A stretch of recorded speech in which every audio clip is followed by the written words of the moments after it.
Yikes. How do I get rid of them?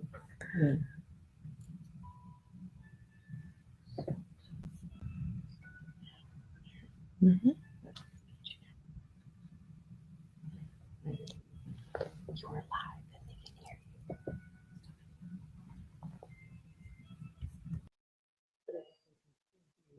you. I just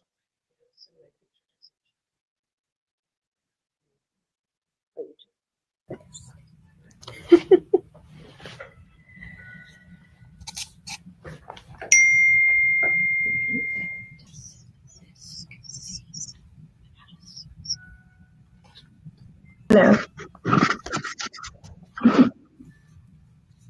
All righty.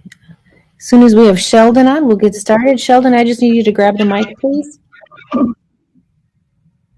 Can anyone hear me? Yes, I can hear you, Karen. Okay, good.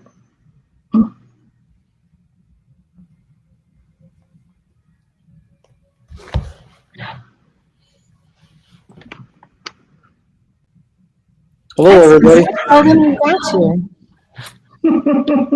Hi. Hi. Okay, so it is 1 o'clock and we're going to get started quickly.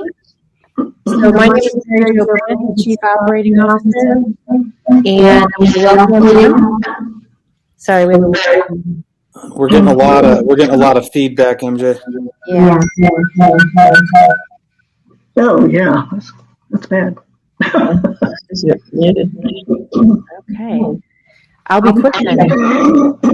We'll have Q&A at the end of this presentation, so please hold your questions till then. I'll be monitoring the chat window as well as you'll be able to pick up the mic and talk at the same time.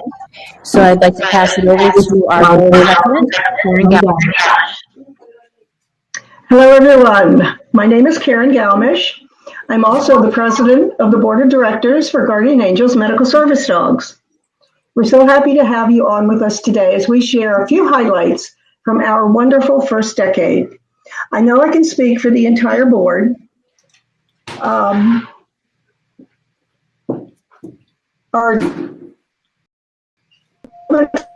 met and became involved with Guardian Angels.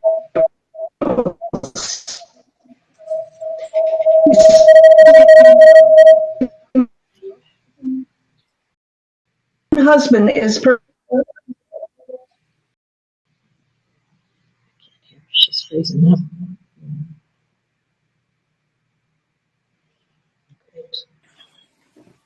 Lost her. We're working for a family member as well.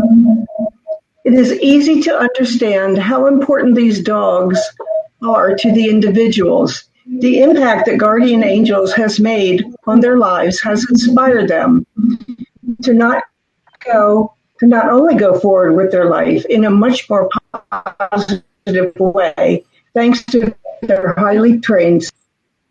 Equally important is the giant family that has been created for so many disabled individuals who had previously been withdrawn and isolated.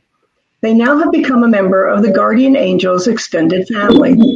Through pairings and other programs made available only to the recipients, they not only found their lifeline through their Guardian Angel service dog, but they now have a support system because of additional programs and the other recipients that they now call friends. We have even had a few recipients meet through our programs and get married with their dogs at their sides. From my personal organization, seeing the few dozen teams paired in the early few years, and then seeing the growth that turned into hundreds of teams paired across the entire United States over the past 10 years, I knew I would never mission. Knowing that nearly 22 veterans commit suicide every day, that first response statistics, it is reasonable to expect the civilian population suffers the same sad numbers. It is the most heart-wrenching of it tells you that he or she is only walking this earth today as a service dog. It is beyond heartwarming to know that although many of our recipients come to us having had multiple suicide attempts or ideations of suicide, that once they're paired with their guardian angel service dog, after more than a decade, our suicide rate is. So once again, I would like to say thank you for being here today and all of the milestones of our growth and the amazing plans that we will be unveiling to you in the next few minutes. We are excited to share how success and future visions will not only continue to enhance, but how we will revolutionize the service dog industry and how you can be a part of this remarkable mission. But first, I would like to introduce you to one of the hundreds and hundreds of reasons that we do what we do.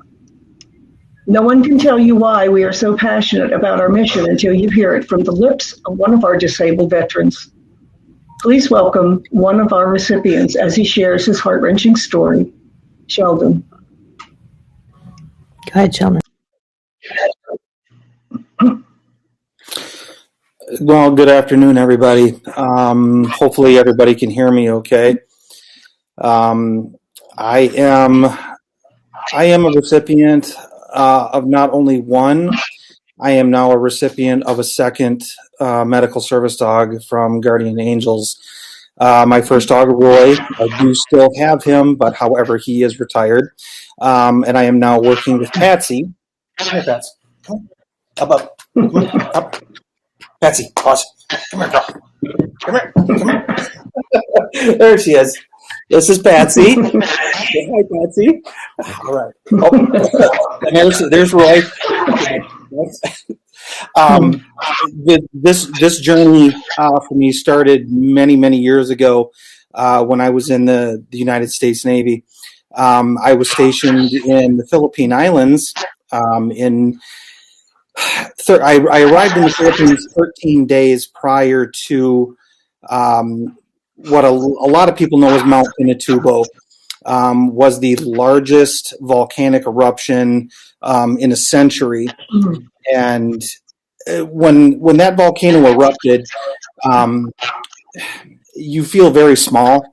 There's not much you can do when you're face to face with Mother Nature like that. The ash began to fall, and at the same time we were struck with a typhoon that hit the island at the same time the ash was falling, which basically turned the ash into falling concrete.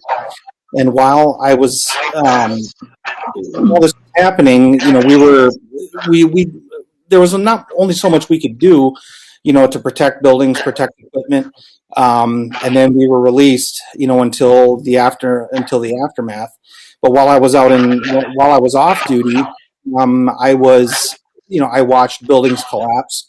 I watched people get, trapped in falling buildings with the falling rain and the wind and everything. Mudslides were part of this disaster. Sweeping down the mountains, basically crushing anything in its path. Villages, people, cars, buildings.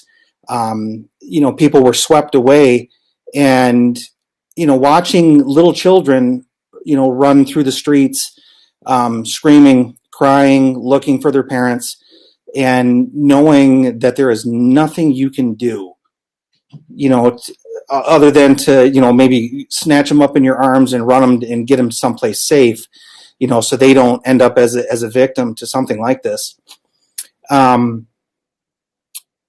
This is something that still haunts me, to this day. I mean, hundreds of people, thousands of people lost their lives. And, when you're there, on a mission of more or less of mercy, knowing that you cannot fix the problem, knowing that you cannot save anyone, or save at least everyone, it tears at your heart. It really, truly does. And especially these little children that have lost their parents and now they have no place to go. This was one of several different events that have taken, place in my life. And, my second was an 8.2 earthquake after I left the Philippine Islands. I was actually at home at the time, and the ground started to shake. It was an 8.2 earthquake that lasted 60 seconds. I grabbed my wife, I grabbed my 6-month-old daughter, and I ran out the front door of my home. And as I was running out the front door, my house collapsed behind me. And if I would have stayed in the house seconds more, I would have been buried in the rubble. And shortly after that, about a year or so after that earthquake, I ended my military career and I came home, and I joined the Michigan Department of Corrections as a law enforcement officer, and I worked in the prison for right around 12 to 13 years. And in 2006, I was present for a prison riot which took place at the Ojibwe Correctional Facility in Marinesco, Michigan, which is located in the Upper Peninsula. For those of you that are not familiar with where Michigan is, or where the Marinesco is, I'm sorry. The day of that riot really, truly changed my life. I still have nightmares regarding that incident. I suffer with what is commonly referred to as survivor's guilt, because throughout the entire incident, I was not injured. But several of the people, my partners, my supervisors, were hurt, and they were hurt severely. One of my lieutenants was stabbed twice. Another friend of mine lost completely use of his left arm for the rest of his life due to the crush injuries that took place.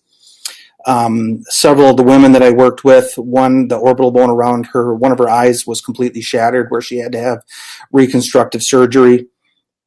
I do not, prior to having my service dog, I could not go out into public. I could not be in front of crowds. I could not be, I'm sorry, I've got to get my power cord for my computer. I would have nightmares. I would wake up just in an absolute sweat, screaming, sitting up and panicking. And it's not something that is easily dealt with. I have had a suicide attempt. About a year or so after I received Roy, I had a significant impact in my life that I didn't know how to deal with it. It was like a black wave had washed over me, and I truly felt like I was in the depths of hell. I walked to my dresser drawer and I pulled out a .40 caliber pistol. I laid down on the floor in the fetal position, and I took that .40 caliber pistol and I shoved it as far back in my throat as I possibly could.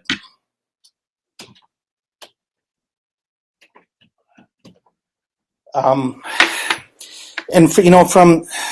looking back on that incident, I don't know how Roy knew, because he was actually in the living room. I had gotten up off the couch and I walked into my room to grab the pistol.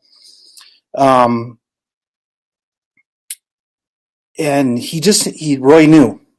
At that specific moment, Roy came running to me. He pawed at my arms, he pawed at my hands, he licked my face. The picture that you see that they've got posted up is seconds after Roy saved my life. And I would not be here if it had not been for Roy, for Guardian Angels Medical Service Dogs.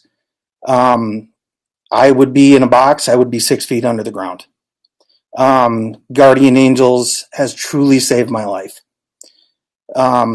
And there's nothing I can say. There's nothing I can do. There is no amount of money that I could ever raise to show the love and devotion that I have to this organization. Through having these dogs with me, I have completed my bachelor's degree through Siena Heights University. I was able to go back to school.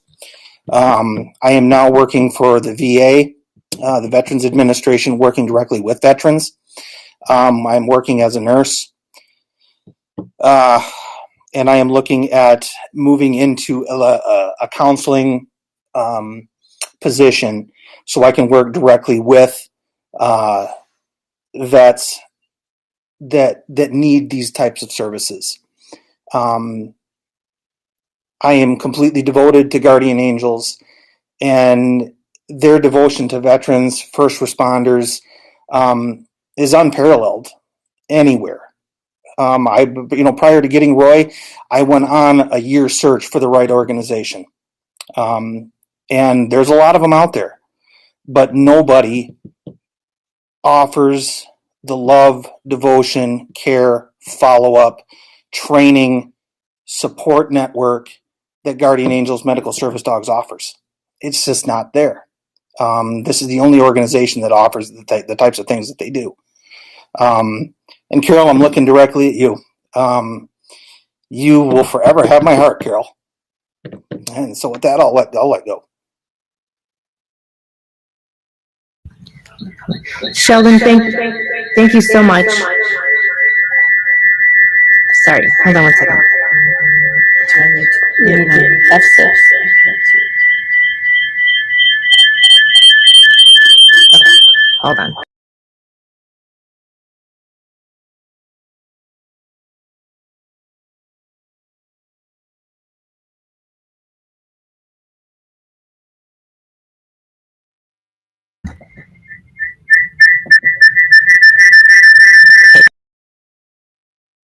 All right, I'm on mute. All right, we're working out the technology here. Sorry, everyone. Central Florida seems to be having some activity, so I apologize for that. And when Carol switches back over to you, I'm about to push her. So we apologize. We are working through this as best we can. Thank you. It'll just make it more interesting, right, everyone? So, thank you so much for that heartfelt story, Sheldon. You're a hard act to follow, and you're also a great representative of why we do what we do in our commitment. But I want to take you way back. I want to take you back to where we began with inspiration. You know, according to the dictionary, inspiration is something that makes someone do something or gives someone an idea about what to create. My inspiration to start Guardian Angels came after my years of training dogs when I met a young man that had been severely disabled by an unfortunate accident. In the blink of an eye, his entire life stopped as he knew it. After visiting with this young man, I went on to train a full mobility dog that was able to complete his life once again. The dog became his arms and his legs and his reason to live. I now realize that life had been grooming me for what it had been grooming me for all this time, because in 2010, I started Guardian Angels Medical Service Dogs. It was a terrible time in our country, actually, after the financial collapse of 2008. The economy was still trying to come back in 2010 when I started the organization.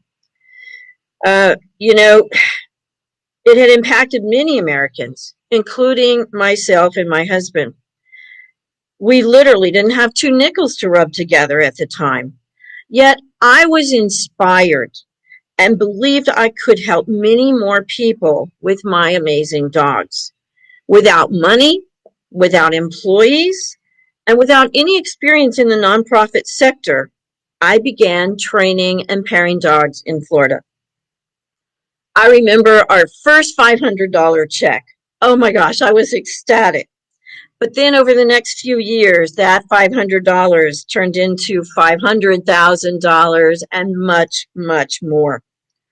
We started with volunteers, and then they turned into our staff members.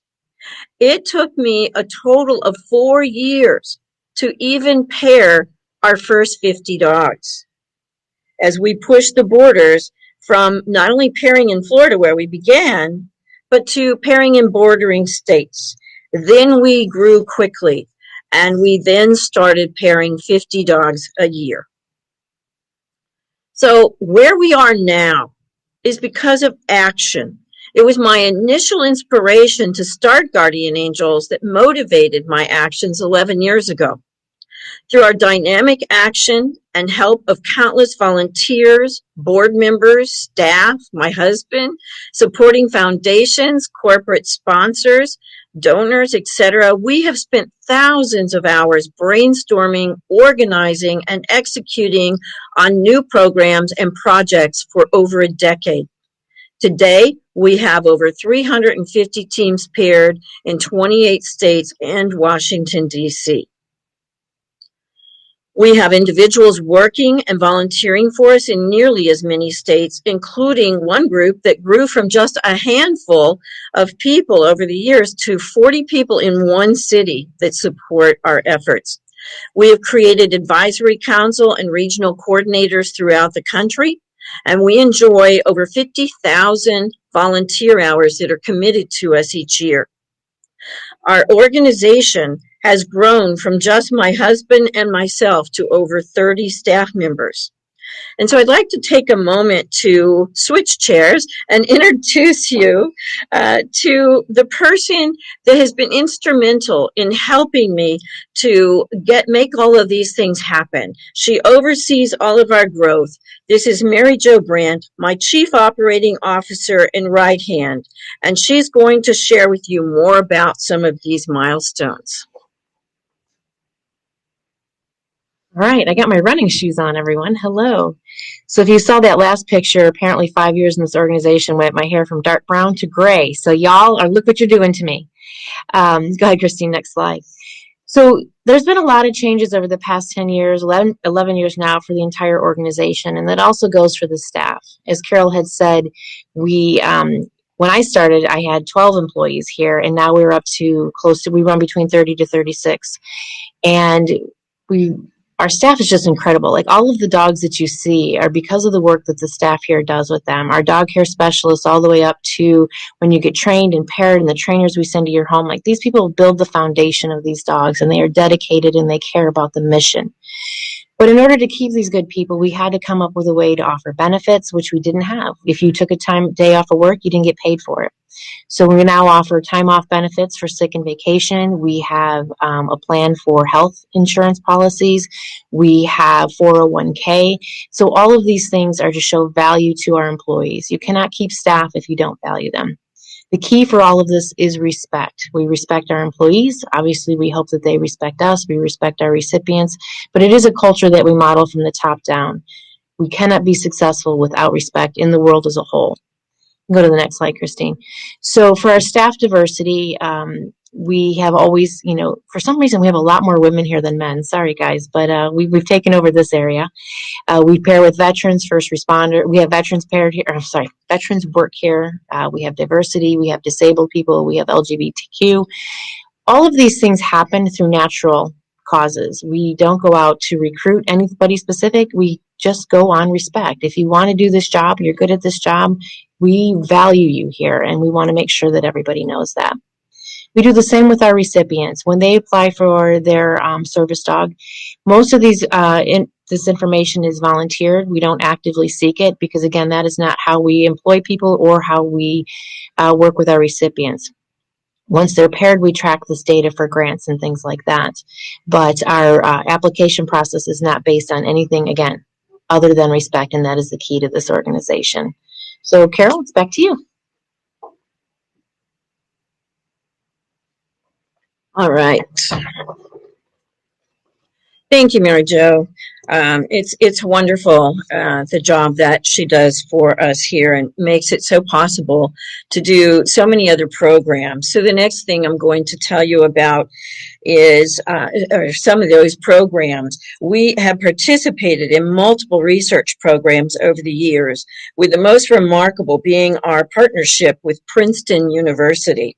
Because of the expense involved in raising and training service dogs for many months or years, just to find out a dog won't make it as a service dog, Princeton decided to genotype the dog's DNA, looking for specific genetic markers that indicated the different elements required to have the necessary foundation to be a service dog.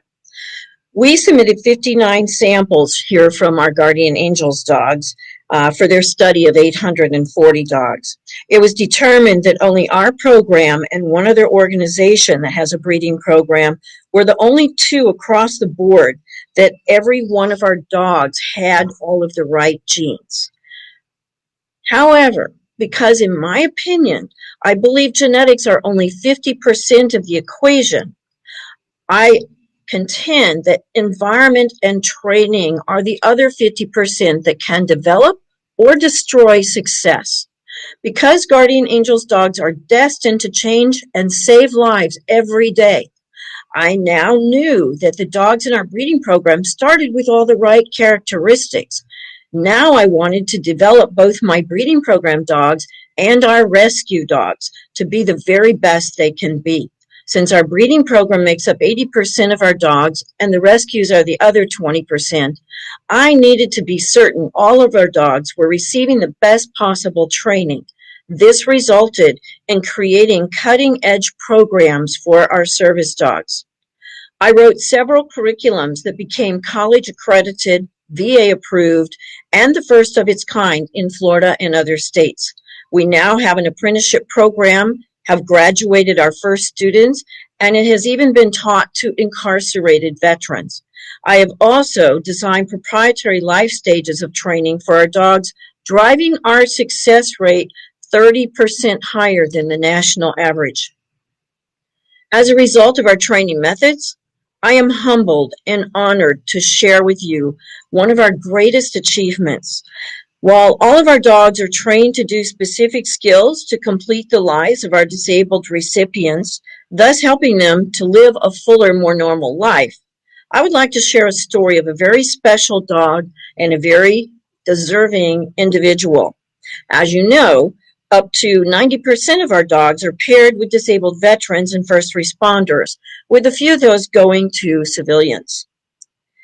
This particular recipient was 9 years old when he was shot in the head while sitting in the back seat of his parents' car while on their way to dinner. The bullet tore through his brain and shattered one entire side of his skull. This horrific event left him with terrible seizures, migraine headaches, balance issues, and short-term memory challenges. Because of the skull damage, he was now left with only a flap to protect his brain from a fall, which had become an enormous concern with a seizure condition. The answer was Guardian Angels Alice. In 3 years' time, she had successfully alerted to over 100 seizures, preventing him from what could have resulted in a fatal fall. She not only enabled her little boy to have a much more normal life, but her dedication and constant vigilance in caring for her person resulted in the entire family being able to find peace.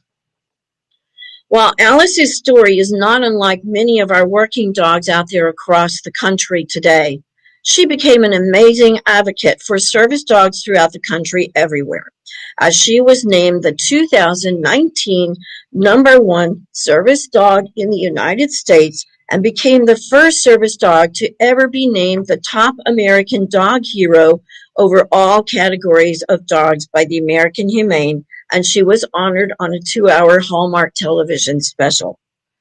Some cool stuff we've done.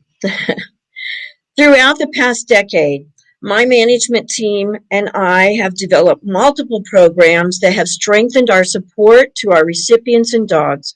Some of these include simplified application processes, orientations to teach recipients and families prior to getting their service dogs what they will need to know, picking up the travel expenses for all of our recipients to travel to our headquarters in Florida and stay for 10 days of training with their new service dog, stringent recipient agreements, quarterly follow-up, annual recertifications, traveling trainers in different regions of the U.S., a 24-hour veterinary care department, and our medical savings program that now covers 100% of all approved medical care for our dogs, so the recipient is never out of pocket for veterinary expenses once certain criteria is met, as well as many, many other programs.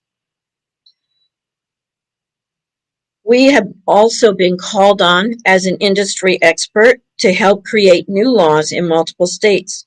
This resulted in Florida and Michigan passing new service dog bills into law.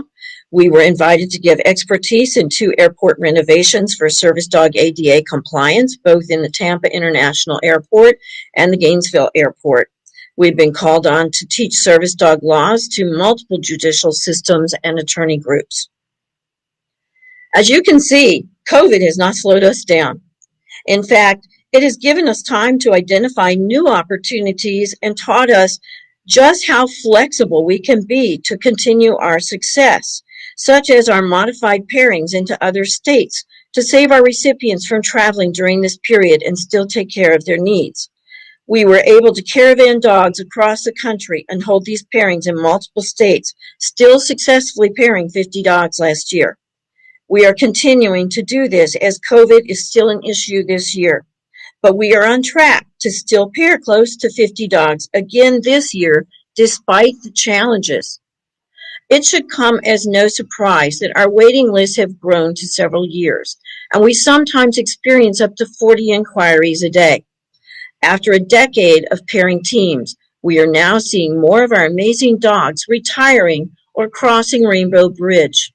We will reach the point in the next 5 years that we will need nearly 50 successor dogs per year in addition to the number of first dogs already in demand. As a result, we have purchased 3 properties from Florida to Pennsylvania.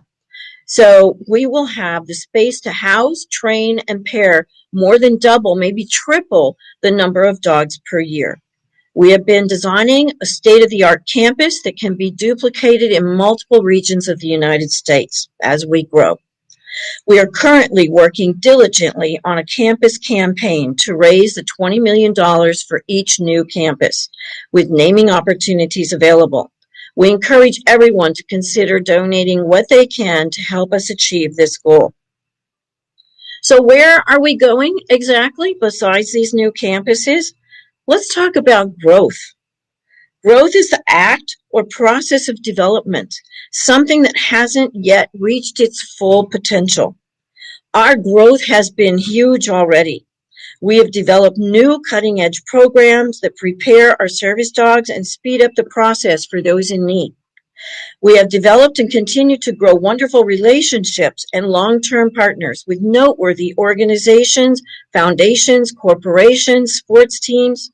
We also work tirelessly at continuing to raise public awareness.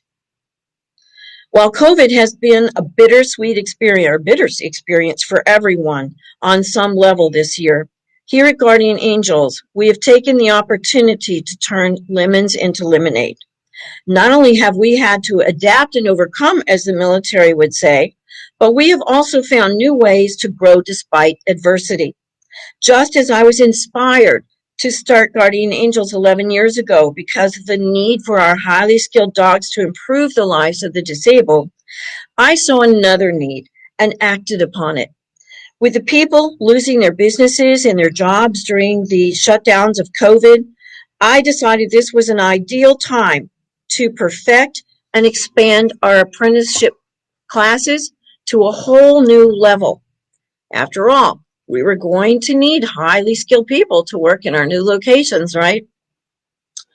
With that thought in mind, we founded a second nonprofit. This is a 509(a)(2) that will work in parallel to support Guardian Angels medical service dogs.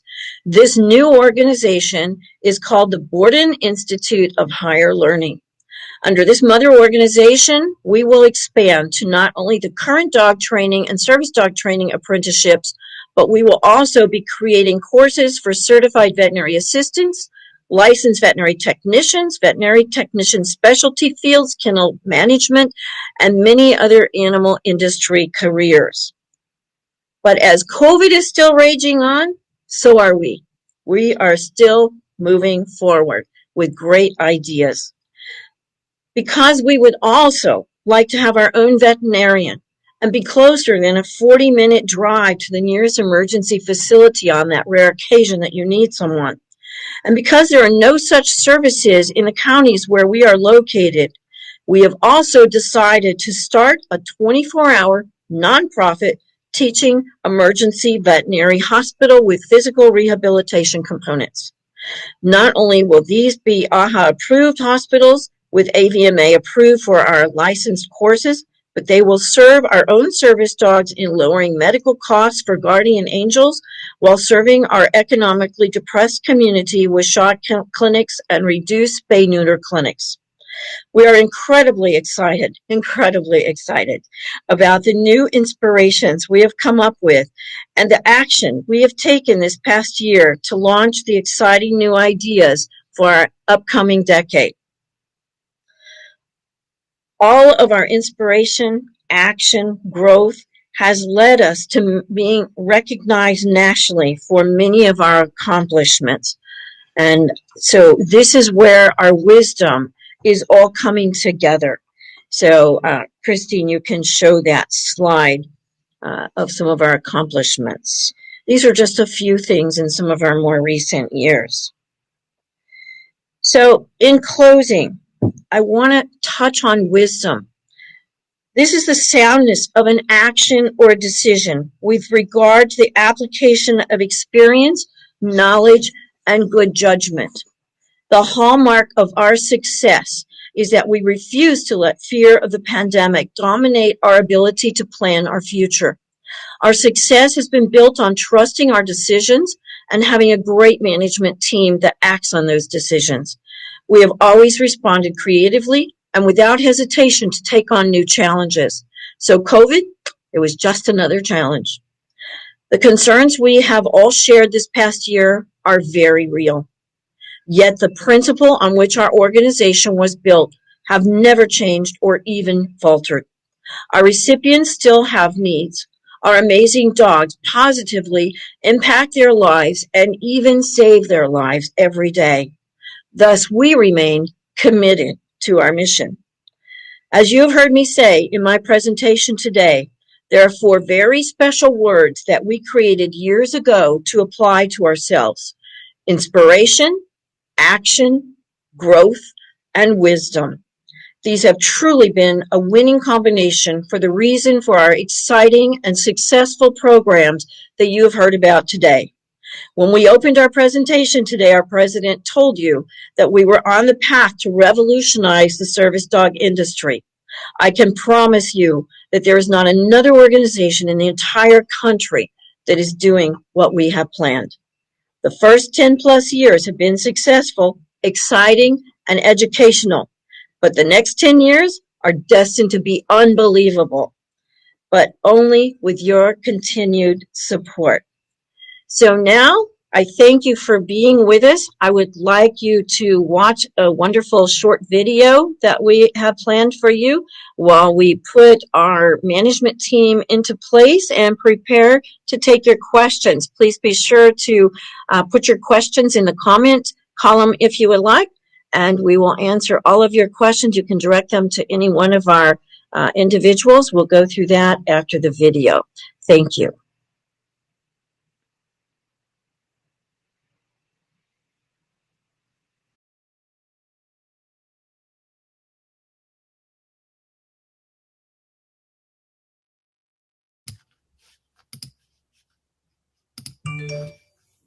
The day wouldn't be complete without hearing the results from a recipient. Craig and his service dog Foxy were paired in May of 2020. Listen as Craig tells his story of how Foxy changed his life. And this is Foxy here. I was just paired with her a couple of days ago. I'm a Marine that's dealing with PTSD. I have issues with anxiety. The type of person that goes out, at 2 o'clock in the morning to stores and stuff, like given this gift of life to me, which it is a gift of life. Today we went out and went to our first store and during the day with people, and it's something that I haven't been able to do in years. And this beautiful dog right here, Foxy, made me feel so comfortable that I actually was smiling. I didn't worry about anything. My head wasn't on a swivel. It's the greatest gift that you can do for a veteran. I so greatly appreciate it. And I just want to say God bless you and thank you so much. There are dozens of veterans, first responders, and civilians just like Craig on our waiting list right now. If you'd like to help change their lives today, donate now by clicking the link on the right side of your screen.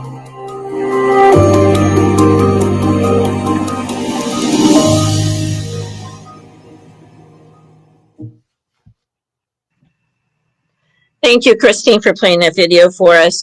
And so now I would like to introduce you to our team. You can see their pictures there on your slide. Of course, you already had the opportunity to meet MJ, my COO. Hannah is our National Veterinary Care Director. Miranda is our National Director of Recipient Relations.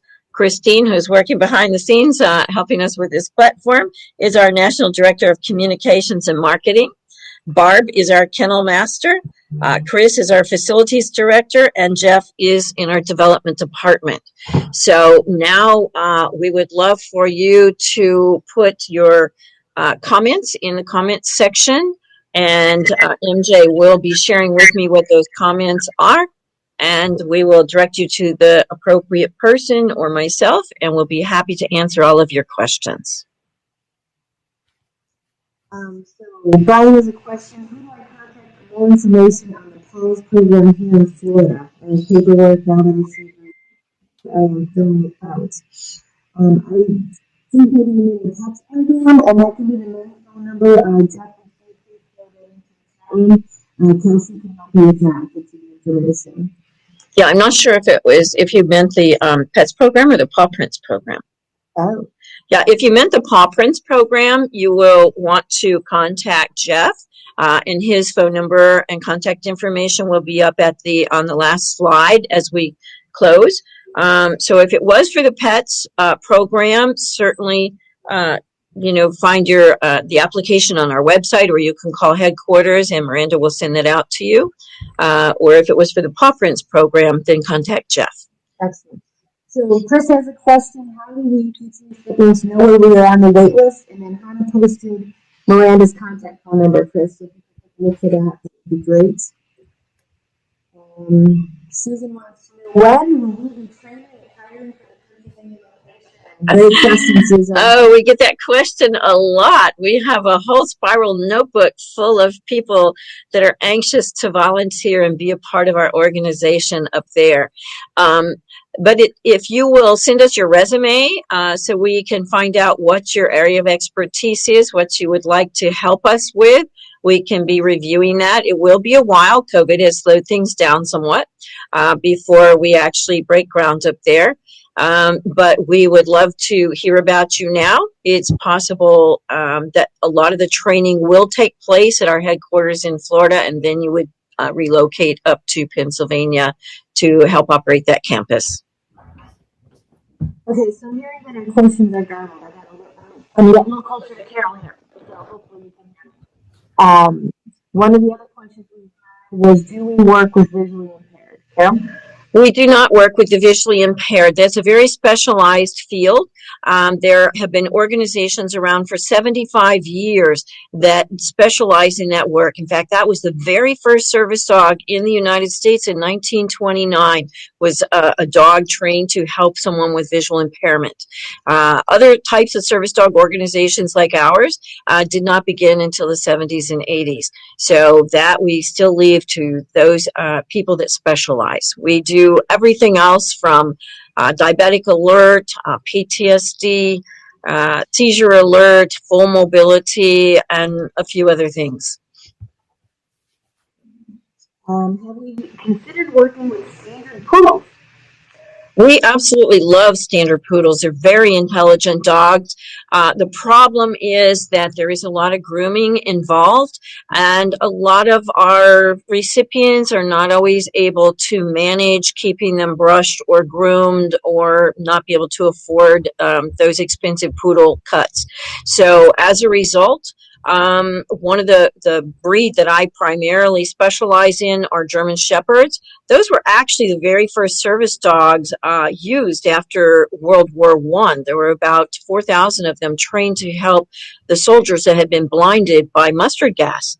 And that also was the first dog that came into our country, was a German Shepherd that I referred to a minute ago, to act as a leader dog. They're amazing dogs. They love having a job. They do a great job. So that is what we use so that we avoid the grooming issues with poodles. But otherwise, standard poodles are great dogs.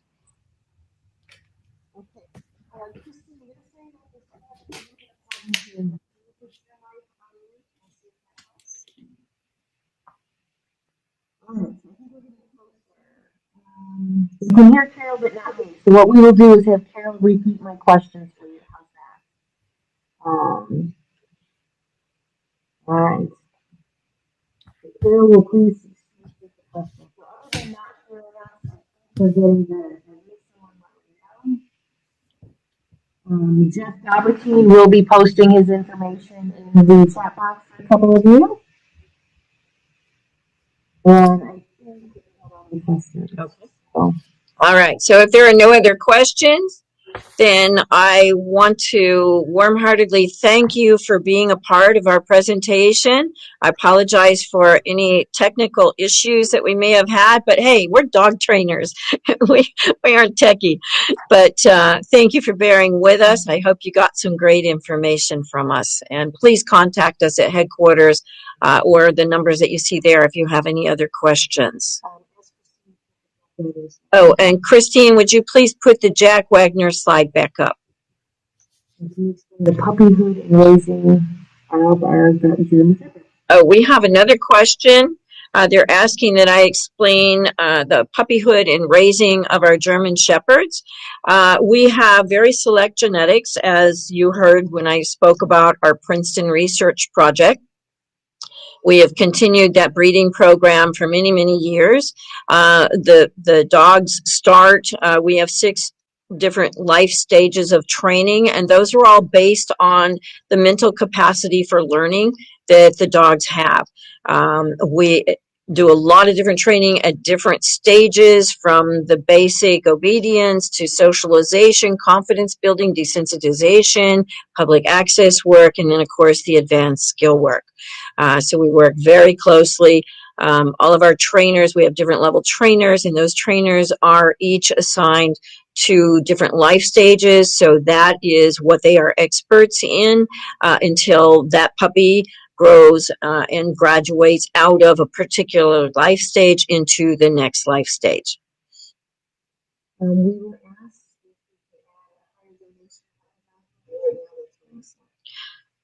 okay, so someone's asking if we could put higher donation buttons on there. We love you for that question. Right now, I think oh, you can reach out to Jeff. His number was up there a minute ago, and he can help you with any type of donation that you would like to make. We love that you want to make a larger one. Thank you for that. Does anyone else have any more questions? If so, have there been any pairings done this year? Oh, good question. They are asking about if we have done any pairings yet this year. Obviously, everything has been pushed back somewhat because of COVID, not knowing if we can bring people to Florida or if we need to caravan again. So we're doing a combination. And actually, our pairing begins June 3rd, and we have several pairings planned for the next few months. Any other questions? These are all great.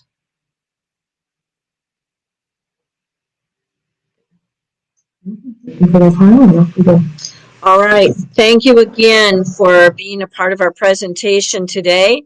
And if you have any other questions, please feel free to reach out to us at headquarters. And again, we will close the presentation now, and thank you for joining us. Bye-bye.